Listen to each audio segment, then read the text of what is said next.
Hello everyone, how are you? Welcome to Atul's Academy classes. I hope you all fit and fine. आप सभी लोग स्वस्थ होंगे, मस्त होंगे और अपने अपने कार्यों में व्यस्त होंगे। इसी के साथ हम क्लास को स्टार्ट करते हैं। प्रीवियस क्लासेस में जो है आपका निषेचन पूर्व संरचनाएं और इसकी जो घटनाएं थी इसके बारे में स्टडी किया था कि निषेचन से पूर्व कौन सी घटनाएं होती हैं और उसकी संरचनाएं कैसी होती हैं। नेक्स्ट टॉपिक में आज की टॉपिक हम लोगों की ये है कि हम लोगों को पढ़ना है कि ये पुंकेसर क्या होता है। पुंकेसर क्या होता है, ठीक। पुंकेसर के साथ साथ जो है लघु बीजाणु धानी तथा परागकण, इसके बारे में स्टडी करना है, ठीक। व्हाट इज पुंकेसर, ये पुंकेसर क्या होता है, किसको कहते हैं पुंकेसर, ठीक। पुंकेसर जो होता है,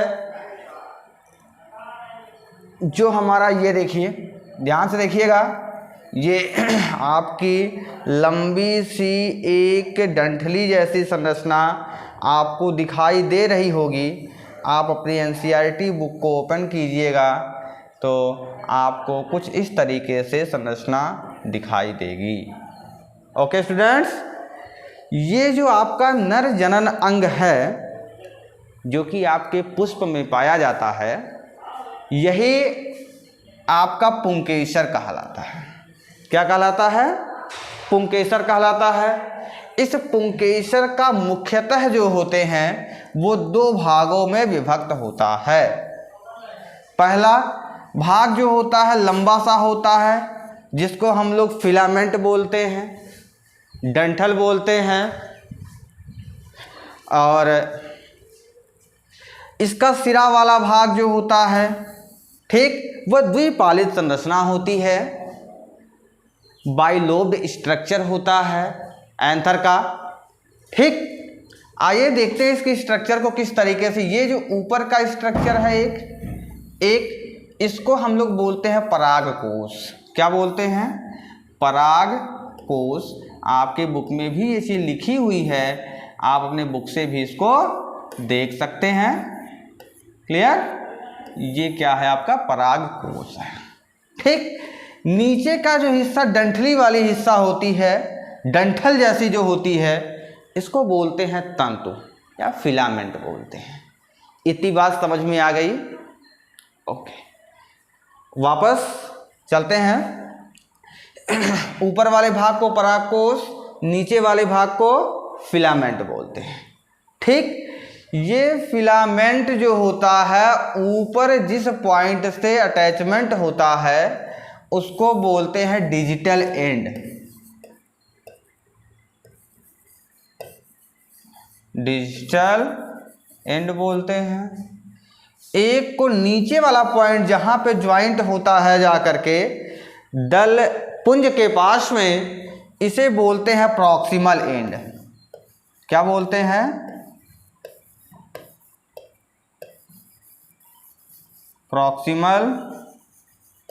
प्रॉक्सिमल एंड बोलते हैं। क्लियर? इतनी बात समझ में आई माय डियर स्टूडेंट्स, ठीक। अब हम आपको देखते हैं कि इसमें किसी भी पौधे में इस पुंकेसरों की संख्या अलग अलग होती है। किसी पुष्प में पुंकेसर की संख्या ज़्यादा होती है तो किसी पुष्प में इस पुंकेसर की संख्या कम होती है।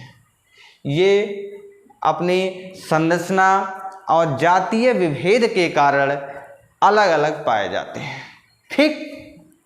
कहीं पे छोटा इसका तंतु होता है, फिलामेंट इसका छोटा होगा, कहीं पे फिलामेंट बड़ा होगा, किसी में कम पुंकेसर होंगे थोड़ा सा, किसी में थोड़ा सा ज़्यादा पुंकेसर होंगे, ठीक।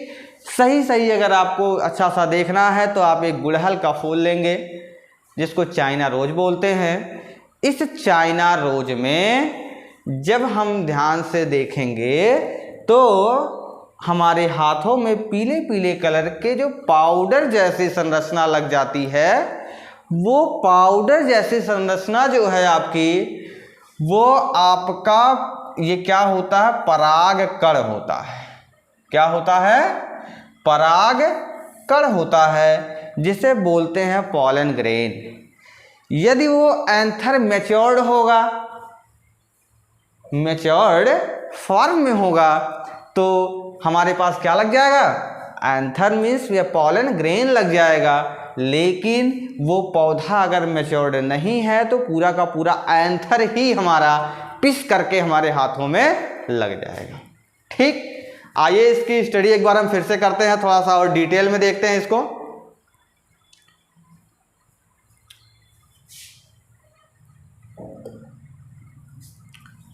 Look here carefully. Dear students, it is anther.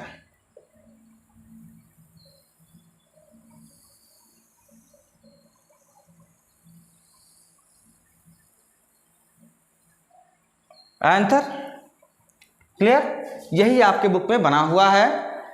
अब इस एंथर को जो है कितने लोब्ड इसमें है, 2 लोब्ड स्ट्रक्चर है,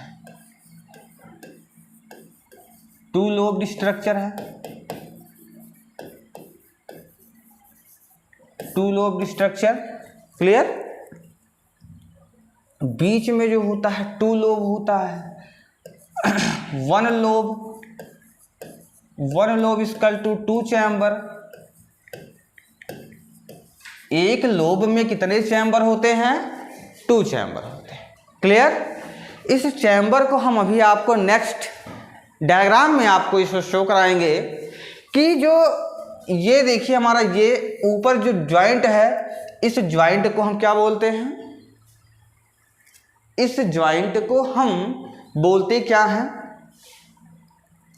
इस ज्वाइंट को हम बोलते हैं डिजिटल एंड, डिजिटल एंड बोलते हैं। ये ज्वाइंट जहां से नीचे लगा होता है इसे हम बोलते हैं प्रॉक्सिमल एंड। अभी को थोड़ी देर पहले हम आपको बताए हैं कि ये ज्वाइंट जहां जहां पे जुड़ा होता है उसको हम क्या क्या बोलते हैं, नीचे वाले को प्रॉक्सिमल एंड, ऊपर वाले को डिजिटल एंड बोलते हैं। क्लियर, ये बाइलोब स्ट्रक्चर्स को अगर हम और थोड़ा सा जूम करें तो हमें इसको हम किस मेथड से कट कर सकते हैं, इसको हम करेंगे ट्रांसवर्स सेक्शन। इसका क्या करेंगे, ये ले लीजिए, हम इसको ऐसे लिया मैंने, क्लियर, यही हमारा था, इसको हमने क्या किया, ट्रांसवर्स सेक्शन ऐसे कट कर दिया। क्लियर, ऐसे कट करने के बाद ये स्ट्रक्चर हमें कुछ इस तरीके से दिखाई देगी। ये स्ट्रक्चर्स हमें जो है कुछ इस तरीके से दिखाई देगी।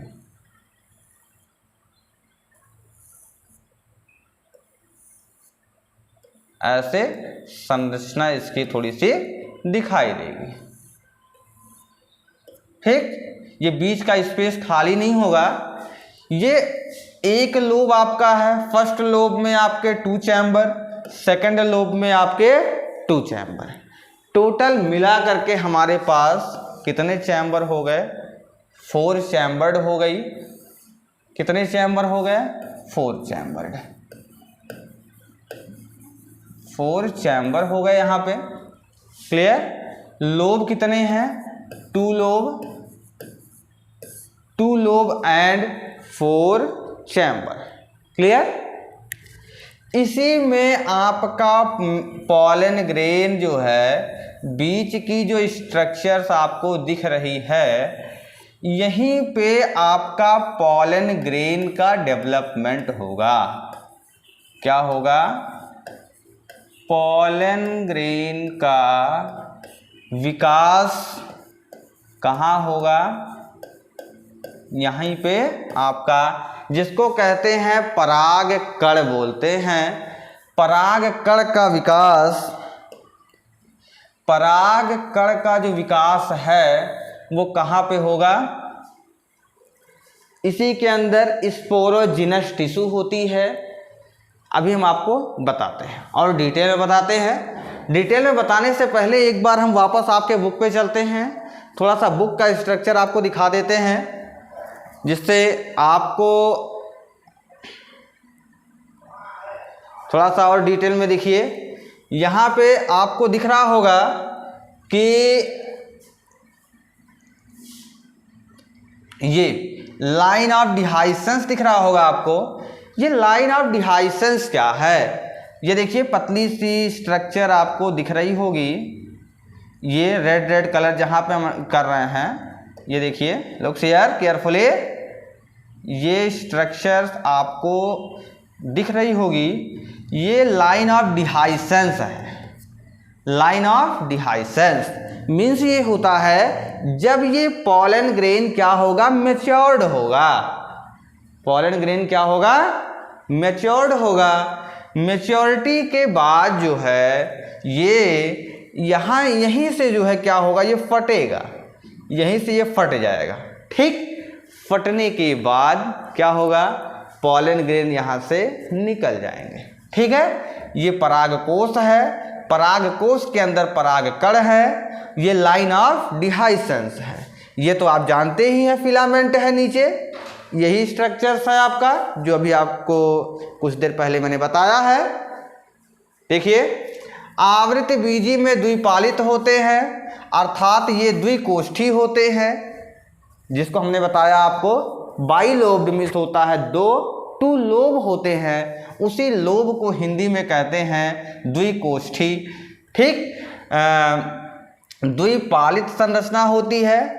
द्विपालित में प्रत्येक पाली में कितने कोष्ठ होते हैं, द्विकोष्ठ होते हैं। ठीक, द्विकोष्ठी होते हैं, कुल मिलाकर के 4 कोष्ठ, चतुष्कोष्ठी तथा द्विपालित संरचना हमारा पुंकेसर होता है।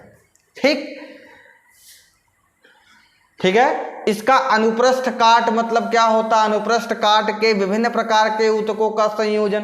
ठीक, और परागकोश की द्विपालित प्रकृति परागकोश के अनुप्रस्थ काट के में बहुत ही पृथक एवं सुव्यस्त परागकोश के 4 दिशीय चतुष्कोणीय संरचना होती है। इसकी संरचना कैसी होती है, चतुष्कोणीय होती है। और यह लघु बीजाणुधानी आगे जो होता है ये क्या होता है, परागपुटी। परागपुटी जो होता है जिसको हम लोग कहते हैं पॉलन सैक। परागकुटी को क्या बोलते हैं, पॉलन सैक। पॉलन सैक आपको देखना है तो ये देखिए, आपको यहाँ पे आपको परागपुटी दिख जाएगा। ये संरचना को हम ध्यान से देखेंगे तो ये आपका परागकोश कहलाएगा। ठीक, ये संरचना आपको दिख रही होगी गोल गोल। ठीक, ये 2 लोब है, बीच से डिवाइड हो गया, बट गया 2 पार्ट्स में, सेपरेशन होता है, इस बुक में दिखाया गया है। बट यहाँ पे बीच में संयोजी ऊतक होता है। संयोजी ऊतक मीन्स कनेक्टिव टिश्यू। यही कनेक्टिव टिश्यू दोनों को ज्वाइंट करने का काम करता है, दोनों लोब को। ठीक है, दोनों द्विपालित संरचना को, एक पाली को दूसरे पाली से ये क्या करता है, ज्वाइंट करने का काम करता है। ठीक, यहाँ पे देखिए सबसे बाहर कौन सी लेयर है। अब इसके संरचना के बारे में देखते हैं कि इसमें लेयर कौन कौन सी पाई जाती है। ठीक, सबसे बाहर जो है आपका, सबसे बाहर की जो परत होती है उसको हम लोग कहते हैं अंतःत्वचा। ठीक, अंतःत्वचा बोलते हैं। ये अंतःत्वचा जो होती है सबसे बाहर पाई जाती है। इसका काम क्या होता है, ये प्रोटेक्शन का काम करती है, सुरक्षा देने का काम करेगी। इसके जैसे ही थोड़ा सा नीचे जाते हैं, थोड़ा सा नीचे जाएंगे तो हमें मिलेगा क्या, अंतस्थीसियम। क्या मिलेगा, अंतस्थीसियम मिलेगा। ठीक, ये अंतस्थीसियम जो होता है जस्ट आपके अंतःत्वचा के जस्ट नीचे पाया जाता है। इसी अंतःत्वचा को हम लोग इंग्लिश में बोलते हैं एपिडर्मिस बोलते हैं। क्या बोलते हैं, एपिडर्मिस बोलते हैं। और इसके जैसे अंदर जाएंगे इसको क्या बोलेंगे, एंडोथीसियम बोलते हैं। ठीक है, इसको बोलते हैं एंडोथीसियम। और इसके जैसे ही थोड़ा सा और अंदर जाएंगे, तीसरी परत जो हमारी होती है वो होती है मिडिल लेयर। मिडिल लेयर होती है जिसको हम लोग कहते हैं मध्य परत कहते हैं। ये स्पंज की तरीके से होता है, थोड़ा सा गद्दीदार होता है। ये पानी को बहुत ही शीघ्रता से सोख लेता है, एब्जॉर्ब कर लेता है। और एब्जॉर्ब करने के बाद जब डिहाइसेंस की बारी आती है, फटने की बारी आती है उसकी, जब ये मैच्योर्ड हो जाता है तो ये फटने में बहुत अच्छे से हेल्प करता है। जितने अच्छे से पानी को ये एब्जॉर्ब किए रहता है उतने अच्छे से ये फट जाता है। ऐसे बीच में इसके दरारें पड़ जाती हैं और उसको फाड़ने में क्या करती हैं, हेल्प करती हैं। ठीक, ये आपकी जो होती है पैरेन्काइमस टिश्यू, एरेन्काइमस टिश्यू कुछ स्पेशल टिश्यू के बने होते हैं। क्लियर। इसके अंदर जैसे ही हम जाते हैं तो हमें मिलता क्या है, मिलता है टैपिटम।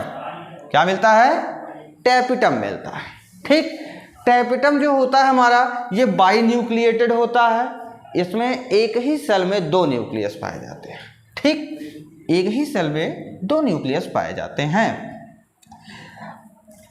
टैपिटम जो होता है बाई न्यूक्लिएटेड होता है, मोर पावरफुल होता है। Clear, by nucleated and more powerful होता है। ये क्या करता है, आपकी जो आपका लघु बीजाणु मात्र कोशिका है, जिसको हम लोग क्या बोलते हैं, क्या बोलते हैं इसको, पॉलन ग्रेन मदर सेल बोलते हैं। पॉलन ग्रेन मदर सेल, इसको शॉर्टकट में बोल देते हैं PMC. Clear, pollen grain mother cell बोल देंगे या हम लोग बोल देंगे एमएमसी। ठीक, ये क्या करेगा, इसको वो पहुंचाएगा, क्या कहते हैं, न्यूट्रिएंट्स देगा। और न्यूट्रिएंट्स किसके थ्रू देगा, पूछा जाए न्यूट्रिएंट्स किस फॉर्म में देगा, तो लिक्विड के फॉर्म में न्यूट्रिएंट्स को क्या करेगा, सप्लाई करेगा। और सप्लाई करने में कौन सी प्रोसेस आपकी परफॉर्म होगी। प्रोसेस की बात किया जाए तो इसमें आपका लिक्विडली जो है ट्रांसफ़र करेगा और डिफ्यूजन प्रोसेस के थ्रू ये ट्रांसफ़र करेगा। ठीक, आप सभी लोग जानते हैं कि कोई भी चीज़ एक कोशिका से दूसरी कोशिका में हायर कंसंट्रेशन से लोअर कंसंट्रेशन की तरफ मूव करता है। क्लियर।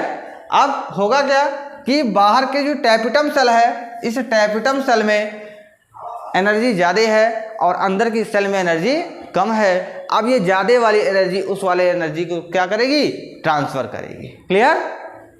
इस तरीके से यहाँ पे ऊर्जा का ट्रांसफ़र हो जाता है। जो फूड मटेरियल्स है फ्लूइड फॉर्म में, वो हमारी स्पोरोजिनस टिश्यू जो आपकी ये दिख रही है, इसके अंदर क्या होता है, स्टार्ट हो जाता है, जाने लायक होता है। ठीक, आइए इसको हम देखते हैं फिर से थोड़ा सा और डिटेल में।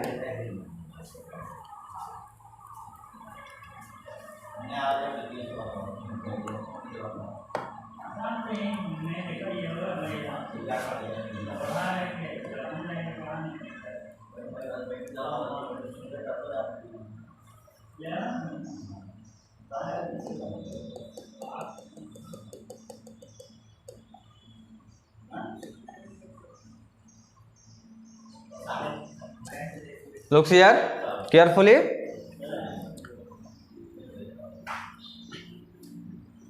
Look here carefully. देखते हैं यहाँ पे कि आपको किस तरीके से दिखेगा। ये आपका पॉलन ग्रेन बनाते हैं।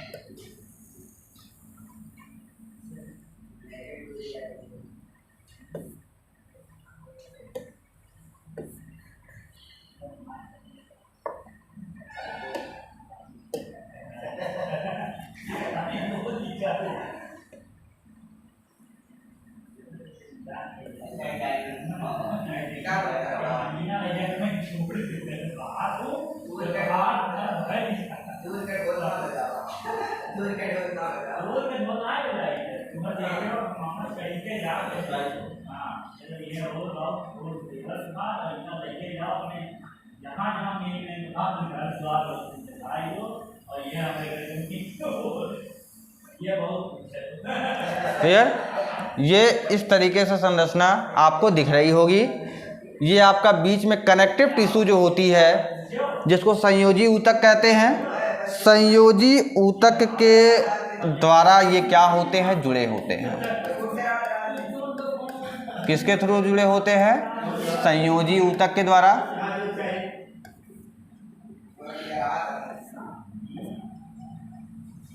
सॉरी, देखिए कट गया जो है, इसको फिर से ड्रा करना पड़ेगा मुझे। क्लियर। आइए हम इसको हम फिर से ड्रा कर लेते हैं। ठीक, ये हमारा क्या हो गया, संयोजी ऊतक। संयोजी ऊतक के थ्रू ये क्या होते हैं, जुड़े होते हैं। इसको हम लोग बोलते हैं थीका। क्या बोलते हैं, थीका बोलते हैं। और इसके अंदर जो होते हैं ये हमारा पॉलन ग्रेन मदर सेल होते हैं। आपके पॉलन ग्रेन मदर सेल 4 होते हैं। इस तरीके से इसको हम बना लेते हैं। ठीक, इसको बनाने के बाद अब आपको दिखेगा कि सबसे बाहर की जो इसकी लेयर है, सबसे बाहर की जो लेयर है आपकी, सबसे बाहर की लेयर आपको क्या बताया गया था, अंतःत्वचा बताया गया था।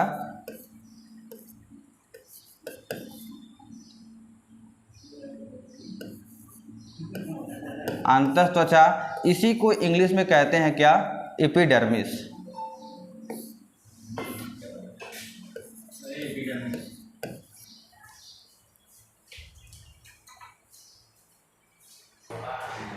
डियर स्टूडेंट्स, आइए देखते हैं कि जो सबसे बाहर की लेयर है, ये बाहर की लेयर हमारी क्या होती है, अंतःत्वचा कहलाती है। अंतःत्वचा, अंतःत्वचा, इसी को हम लोग कहते हैं क्या, एपिडर्मिस। एपिडर्मिस बोलते हैं। इसके अंदर की, जैसे ही इसके अंदर हम आते हैं, इसके अंदर की लेयर में जैसे हम घुसेंगे तो हमें मिलेगा क्या, इसके अंदर जैसे आते हैं तो हमें मिलेगा एंडोथीसियम। 1 से 2 लेयर होती है एंडोथीसियम।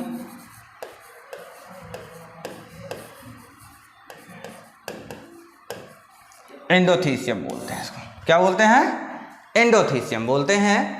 इसको हम लोग, जैसे कि आपको एंडोथीसियम को बताए थे कि जैसे उसके जस्ट नीचे आते हैं तो आपका इसके जैसे अंदर आते हैं, थोड़ा सा जैसे इसके और अंदर घुसते हैं हम, जैसे ही इसके अंदर आते हैं तो हमें मिलता क्या है, मिडिल लेयर मिलता है। 3 से 4 की लेयर में ये क्वांटिटी आपकी पाई जाती है। 3 to 4 लेयर होती है आपकी। यहाँ पे मेरे पास स्पेस कुछ कम है इसलिए मैंने एक लेयर बना दिया। 3 से 4 लेयर होते हैं। इसको हम लोग बोलते हैं middle layer. Middle layer, middle layer, इसी को हिंदी में कहते हैं क्या है, मध्य परत। क्या बोलते हैं, मध्य परत बोलते हैं। ठीक, ये हमारा क्या होता है, हाइग्रोस्कोपिक होता है। क्या होता है,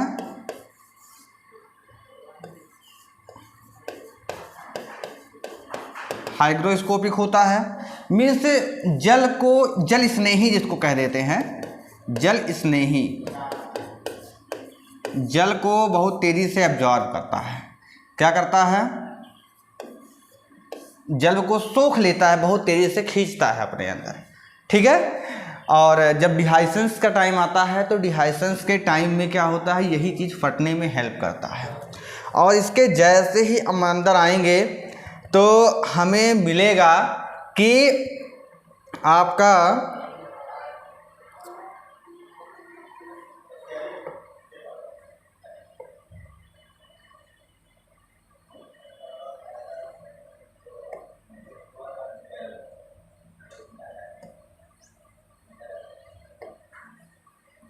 जैसे ही इसके अंदर आते हैं तो हमें मिलता है कि आपको टैपिटम मिलता है।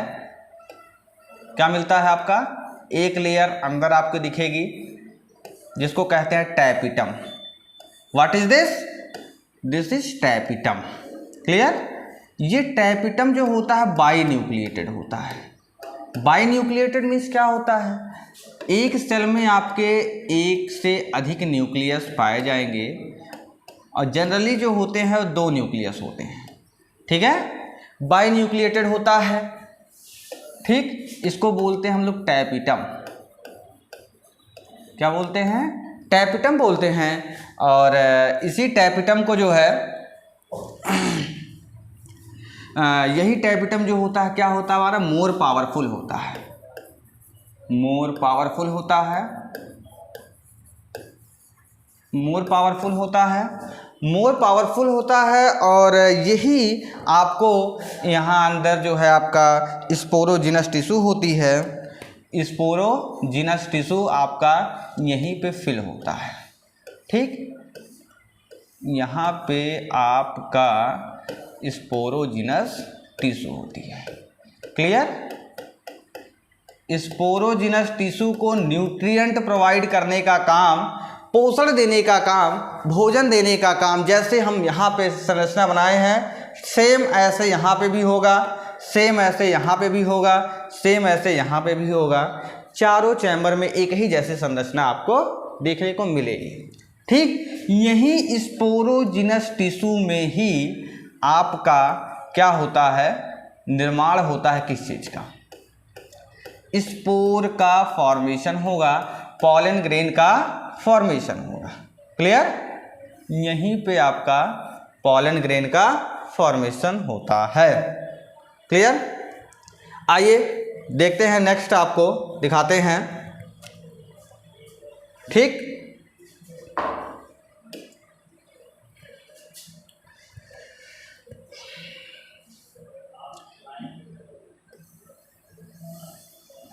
This is sporogenous tissue. Clear? यही हमारा क्या है? स्पोरोजिनस टिश्यू है। ठीक है, और यहीं पे आपका पराग कण का विकास होगा। ठीक, अब बाहर की दुनिया को हम छोड़ करके टैपिटम, इसके बाहर आपका जब बाहर की लेयर में जाएंगे तो हमें यहीं पे बाहर टैपिटम दिखेगा। ठीक है, ये टैपिटम को हम छोड़ देते हैं कुछ टाइम के लिए और इसके अंदर की संरचना देखते हैं कि कौन सी ऐसी प्रोसेस होती है, कौन सी ऐसी प्रक्रिया होती है जो कि आपका ये आपका क्या है? टैपिटम है।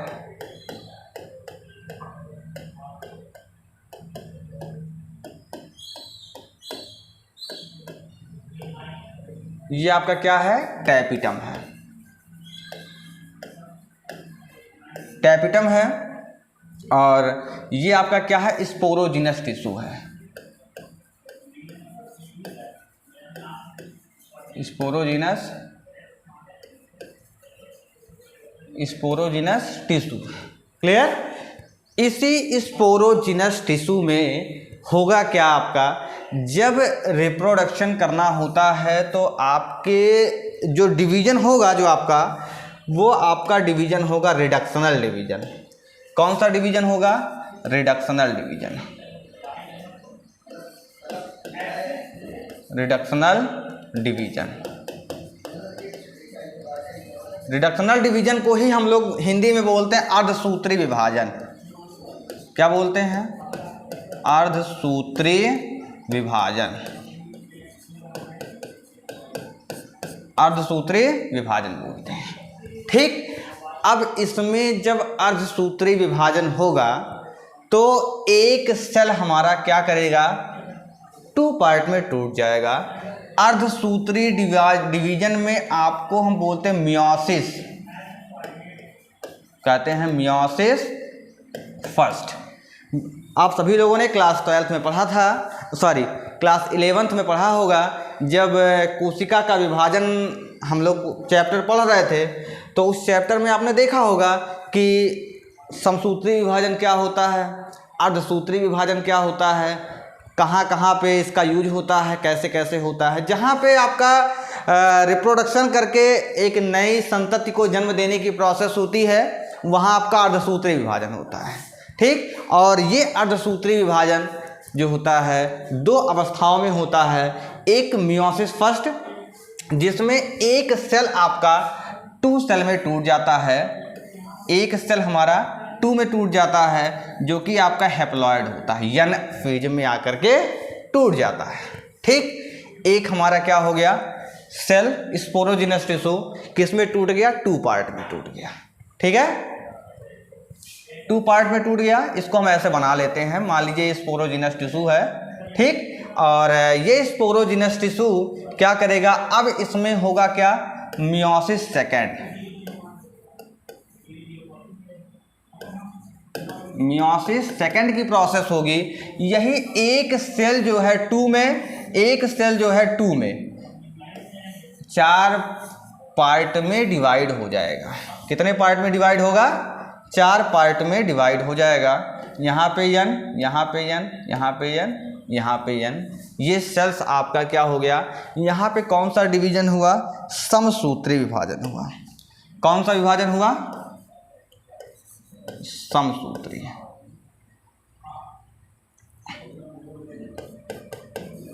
समसूत्री विभाजन की तरह ही होता है ये, हालांकि ये है आपका मियोसिस की प्रोसेस है। अर्धसूत्री का जो दूसरा अवस्था होता है वो आपका ठीक जो है समसूत्री विभाजन के जैसे ही होता है। मीन्स इसमें आपका इक्वेशनल डिवीजन ही पाया जाता है। कौन सा डिवीजन पाया जाएगा, इक्वेशनल डिवीजन। क्लियर, यहाँ पे ये कौन सा डिवीजन आपका हो गया, इक्वेशनल।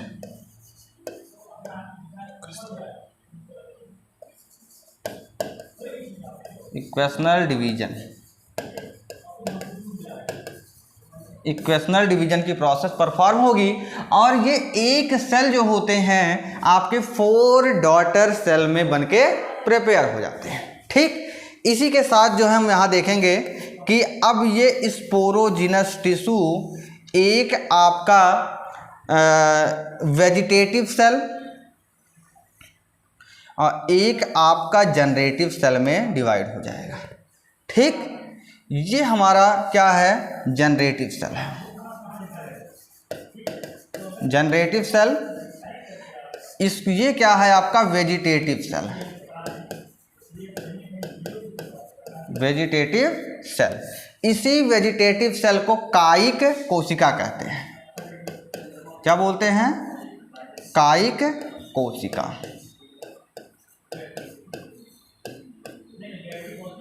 कायिक कोशिका बोलते हैं। और जो हमारा जनरेटिव सेल होता है इसी को जनन कोशिका बोलते हैं। क्या बोलते हैं, जनन कोशिका, जनन कोशिका बोलते हैं। हम सभी को पता है कि जानना बहुत जरूरी है कि यही आपका पॉलन ग्रेन कहलाता है। पॉलन ग्रेन क्या कहलाएगा आपका, पॉलन ग्रेन कहा जाएगा, जिसको हम लोग कहते हैं परागकण। क्या कहते हैं, परागकण। लेकिन परागकण कहाँ किसको जाएगा, कौन सी ऐसी स्थिति है आपका, आइए देखते हैं फिर से। यही हम थे बना रहे थे, आपको दिखा रहे थे कि एक आपकी क्या है, वेजिटेटिव सेल है और दूसरी क्या है आपकी, जनरेटिव सेल है। ठीक, इसको हम लोग बोले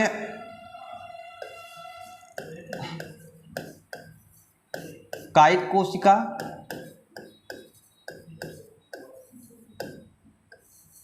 कायिक कोशिका। ठीक, और इसी को हम बोले थे क्या, जनन कोशिका। जनन कोशिका बोले थे। ठीक, इसी को हम लोग बोले थे क्या, generative cell.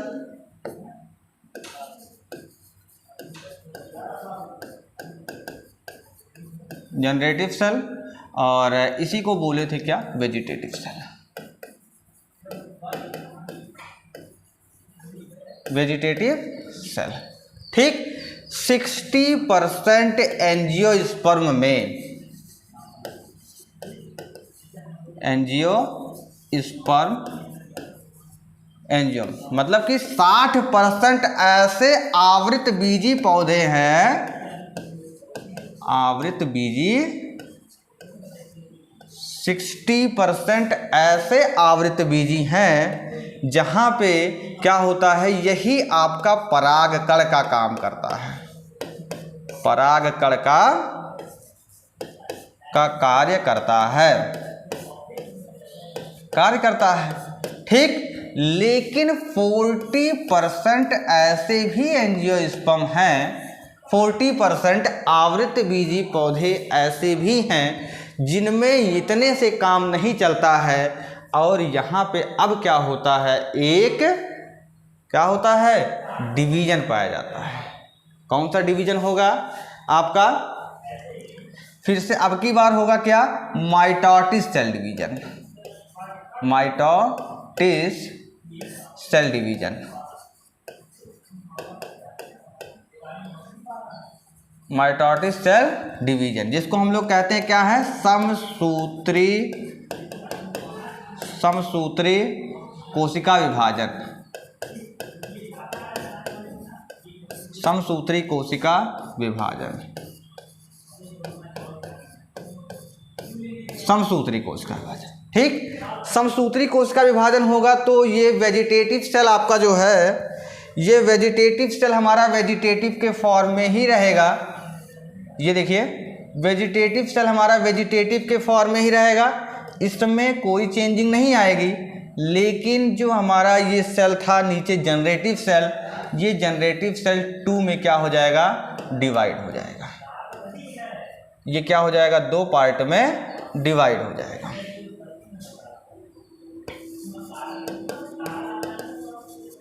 Divide into 2 part, 2 part में क्या हो जाएगा, ये डिवाइड हो जाएगा। 2 पार्ट में क्या होगा, ये विभाजित हो जाएगा। 40% एंजियोस्पर्म में इस तरीके से ये क्या होगा, विभाजित हो जाएगा, ठीक। तो एक परागकण प्राप्त करने के लिए, एक परागकण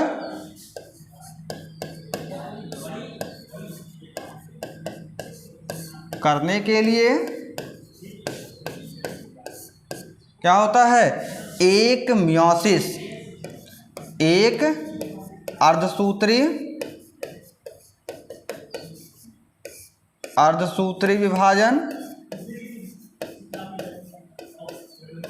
विभाजन और 2 समसूत्री विभाजन।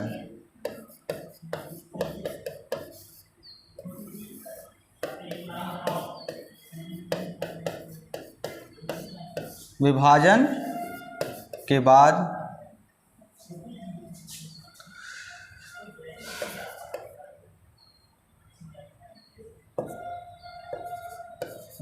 के उपरांत ही परागकण का निर्माण होता है। किसका निर्माण होता है, परागकण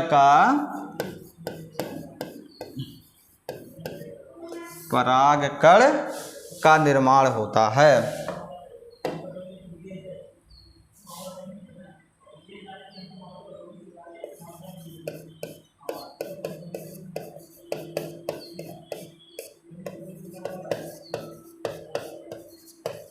ठीक, कितना होगा आपका, एक आपका होगा क्या,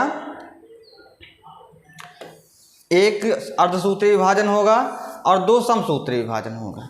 ठीक, किसी ने अगर आपसे पूछा कि परागकण के निर्माण में कितनी प्रक्रिया होती है, कौन कौन से विभाजन होते हैं, तो आंसर ये होगा आपका कि स्पोरोजिनस टिश्यू में क्या होगा, डेवलपमेंट होगा, विकास होगा। विकास होने के उपरांत क्या होगा, एक आपका अर्धसूत्री विभाजन होगा जिसकी 2 अवस्थाएं होती हैं, अर्धसूत्री विभाजन की पहली अवस्था और अर्धसूत्री विभाजन की दूसरी अवस्था। ठीक, इसके बाद आपका समसूत्री विभाजन होगा। 2 बार समसूत्रीय विभाजन होगा। एक बार जब समसूत्रीय विभाजन होगा तो एक वेजिटेटिव सेल ये हमारा बनके तैयार हो जाएगा, ये हमारा बनके तैयार हो जाएगा, जिसमें 60% की संख्या में 60% एंजियोस्पर्म में आवृत बीजी पौधे में ये प्रक्रिया हो जाएगी। लेकिन जो 40% बचा है, इस 40% में आपका एक बार फिर से डिवीजन होगा माइटोसिस, और ये जो होता है 2 पार्ट में टूट जाएगा। ठीक है। पॉलन ग्रेन की संरचना आपको देखने को मिल जाएगी। तो आपको देखिएगा कि यहाँ पे जो आपको परागकण दिख रहा है, परागकण पूरी तरीके से विकसित हो चुका है। विकसित होने के उपरांत आपको इसे हम लोग क्या कहते हैं, बीजाणु जनन ऊतक कहते हैं, जिसको हम लोग बताए आपको स्पोरोजिनस टिश्यू। ठीक, लघु बीजाणु जनन में क्या होता है, जैसे जैसे परागकोश विकसित होता है, बीजाणु जनन ऊतकों की कोशिकाएं अर्धसूत्रीय विभाजन द्वारा सूक्ष्म बीजाणु चतुष्टय बनाती हैं। चतुष्टय की कोशिकाएं का सूत्र गुणता क्या होगी। ठीक, देखिए लघु बीजाणु जनन, जिसको हम लोग अभी को आपको बताए हैं कि माइक्रो स्पोरोजेनेसिस की जो प्रोसेस है, लघु बीजाणु ऊतक में ही हम आपका डिवीजन कराए थे। ठीक, याद कीजिए कि इसमें ही आपका हम क्या कराए थे, डिवीजन कराए थे। और इस डिवीजन में हमें ये देखने को मिला था कि विभाजन जो है कैसा हुआ था, अर्धसूत्रीय विभाजन हुआ है। अर्धसूत्रीय विभाजन के बाद बीजाणु चतुष्टय बना लिया था, 4 भाग में, 4 चैम्बर में बन गया था। ठीक, 4 चैम्बर में बनने के बाद लघु बीजाणु धानी की निर्माण की प्रक्रिया को लघु बीजाणु धानी कहते हैं। और जैसे जैसे लघु बीजाणु धानी की संरचना समय 4 कोशिकाओं के समूह में व्यवस्थित होते हैं, इन्हें लघु बीजाणु चतुष्टय या चतुष्क कहते हैं। ठीक, टेट्रा स्पोरेंजिएट कहते हैं। क्या बोलते हैं, टेट्रा स्पोरेंजिएट बोलते हैं। और परागकोश जब क्या हो जाते हैं, मैच्योर्ड हो जाते हैं। ये देखिए यहाँ पे कुछ परागकण की संरचना आपके सामने दिखाई गई है। कुछ परागकण आपको ऐसे दिखेंगे, कुछ आपके ऐसे दिखेंगे, कुछ ऐसे दिखेंगे, कुछ ऐसे दिखेंगे। ठीक है, तो इस डाइवर्सिटी भरे दुनिया में आपको अलग अलग प्रकार के, अलग अलग आकार के क्या दिखेंगे, परागकण आपको दिख जाते हैं। ठीक है, ये परागकण जो होते हैं, ठीक है, परागकण जो होते हैं ये आपका नर युग्मकोद्भिद का क्या करते हैं, प्रतिनिधित्व करते हैं। यही परागकण अब जब हवा चलेगी, जब तो क्या करेगा, उड़ करके जाएगा और स्त्री केसर पे जाकर के ये संलग्नित होगा। संलग्नित होने के बाद ये फर्टिलाइजेशन करेगा, निषेचन की प्रक्रिया को करेगा। ठीक है, इसका प्रतिनिधित्व करता है। आपको हम पहले ही बता चुके हैं कि ये पीले रंग का पाउडर अंगुलियों में जो लग जाता है वो परागकण ही कहलाता है। ठीक है, और इस पर एक बूंद पानी डाल करके आप अपने लैब में जाएंगे कॉलेज में, तो आपको देख सकते हैं स्लाइड पे रख करके, तो आपको अच्छी से इसकी परागकण की संरचना दिखेगी।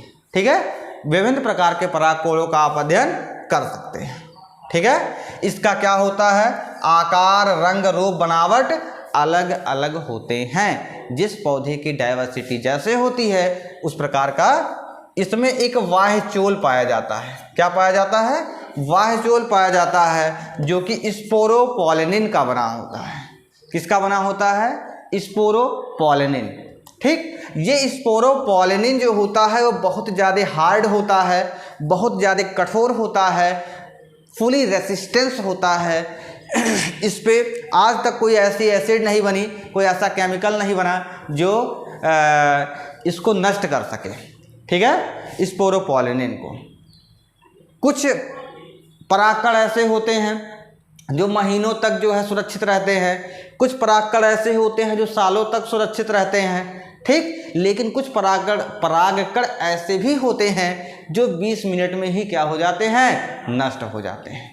ठीक, आप सभी को पता है कि गर्मी के दिनों में घास कभी नहीं उगते हैं, और जैसे ही बारिश का दिन आता है तो सूखे फील्ड में भी घास उग आते हैं, विभिन्न प्रकार के छोटी छोटी चीज़ें उग जाती हैं। ठीक है, जैसे उसे नमी मिलेगा, फेवरेबल कंडीशन मिलेगा, वैसे ही क्या करेंगे, ये जनरेट हो जाएंगे। ठीक है, परागकण की आंतरिक भित्ति को क्या कहते हैं, अंतःचोल कहा जाता है। ठीक, अंतःचोल कहा जाता है, जो कि आपका सेलुलोज और पेक्टिन की बनी होती है। अंतःचोल किसकी बनी होती है, सेलुलोज एंड पेक्टिन की बनी होती है। तथा बाहरी चोल किसका बना होता है, स्पोरोपोलिनिन का बना होता है। ठीक है, एक को कायिक कोशिका, जिसको हम लोग आपको बताए थे वेजिटेटिव सेल, और दूसरा आपकी जनन कोशिका, जिसको कहते हैं क्या, जनरेटिव सेल। ठीक है, जनन कोशिका क्या होती है, आपकी छोटी होती है, और वेजिटेटिव सेल जो होती है आपकी क्या होती है, बड़ी होती है। और इसी वेजिटेटिव सेल में जनन कोशिका क्या होती है, तैरती हुई रहती है। ठीक है, 60% से अधिक आवृत्ति वीडियो में बता ही चुके हैं इसको। ठीक, आप देखे होंगे। अच्छा, एक चीज़ और है कि अनेक प्रकार के परागकण जो होते हैं, विभिन्न प्रकार के परागकणों से एलर्जी भी होती है। क्या होती है, एलर्जी भी होती है। जैसे आपका हो गया क्या, पार्थेनियम हो गया। ठीक है, जो कि गाजर घास के नाम से जाना जाता है। ठीक, ये बहुत विख्यात है, आपको गेहूं के खेतों में मिल जाएगा, और जो फसलों की कटाई करने जाते हैं तो वहाँ पे दिख जाता है इसको। और कांग्रेस ग्रास एक है। ठीक, विभिन्न प्रकार के घास है, तो उसके जो परागकण होते हैं, तो कभी कभी हम देखते हैं कि जब उसको हम टच करते हैं, अपने नाक को, नोज को टच कर लेते हैं या आइज़ को टच कर लेते हैं, तो हमें कभी कभी जुखाम टाइप का हो जाता है, और छींकें बहुत तेज़ी से आती हैं। ठीक है, गंभीर एलर्जी श्वसनीय वेदना पैदा कर सकती है। ठीक है, दमा की बीमारी को भी, ठीक है, श्वसनीय शीत आदि के रूप में ये क्या करता है, नुकसान करता है। ठीक है, आंखें आपकी थोड़ी थोड़ी रेड कलर की हो जाएंगी, आंखों में लगेगा तो कुछ हानिकारक परागकण होते हैं जो कि क्या करता है, ये नुकसान करते हैं। ठीक है, कुछ परागकण जो होते हैं पोषणों से भरपूर होते हैं। यदि अगर इस संसार में कुछ अगर हानिकारक हैं तो कुछ लाभदायी भी हैं, और ये पोषण से इतने ज़्यादा भरपूर होते हैं कि इनके आहार संपूरकों के रूप में, टैबलेट्स के रूप में इसका यूज किया जाता है। ये देखिए, पॉलन भी आपका है, ये आपके क्या है, पॉलन प्रोडक्ट्स हैं, ये क्या किए जाते हैं आपके खिलाड़ियों के रूप में, इनकी कार्य दक्षता को बढ़ाने में। जैसे आपके युवराज सिंह थे, पहले खेलते थे जो है, तो क्या करते थे, रिवाइटल्स का टैबलेट लेते थे। ठीक है, ऐसे टैबलेट लेते थे जिससे इनकी वर्क करने की जो कार्य दक्षता में क्या हो जाए, वृद्धि हो जाए। ठीक है, जीवन क्षमता, एक बार झड़ने के बाद क्या होते हैं, इनकी जीवन क्षमता क्या होती है, खोने तक ये क्या करते हैं, जब ये वर्तिकाग्र पर पहुंचते हैं, और तब इनका क्या होता है, निषेचन होता है। यही सारी चीजें इसमें लिखी गई हैं। ठीक है, ये क्या करते हैं, परागकणों को जो होता है 196 डिग्री सेंटीग्रेड पे -190 डिग्री सेंटीग्रेड पर किसमें, आपका नाइट्रोजनस लिक्विड में इसको क्या करते हैं, रख लेते हैं। ठीक है, रख करके इसको सालों तक, कई साल तक इसको सेफ्टी संरक्षित कर सकते हैं। ठीक है, और आप जानते ही हैं, जीन बैंक होता है, ओवम बैंक होता है, इसी तरीके से आपका परागकण का भी बैंक होता है, वहाँ रख करके इसको सुनिश्चित कर लिया जाता है, और जहाँ पे इसका यूज होता है इसको यूज में लाया जाता है। ठीक, डियर स्टूडेंट्स, ये टॉपिक आपकी यहीं पे फिनिश होती है। तब तक हंसते रहिए, मुस्कुराते रहिए, और अतुल एकेडमी क्लासेस के साथ जुड़े रहिए। धन्यवाद।